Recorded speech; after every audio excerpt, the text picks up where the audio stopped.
What was the economic strategy? I guess the assumptions it rested on, and why didn't it succeed?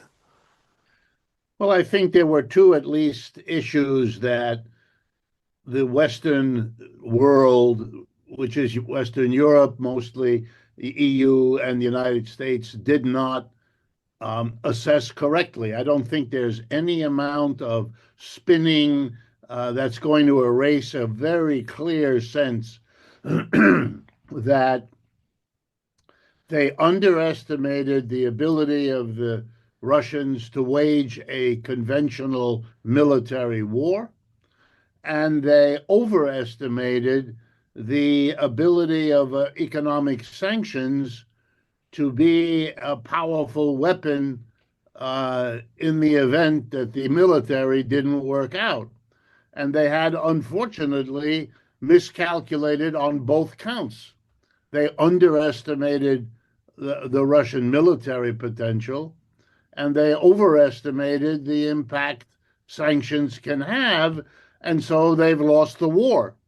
And they find it virtually impossible.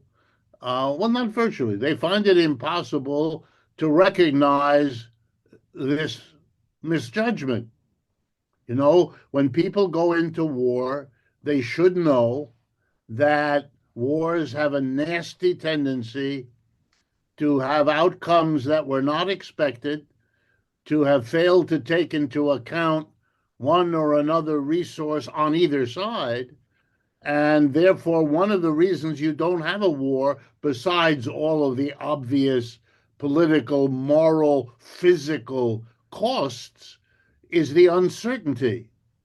And it is a terrible mistake not to give to uncertainty the respect it ought to have. And nothing illustrates that better than what we see now.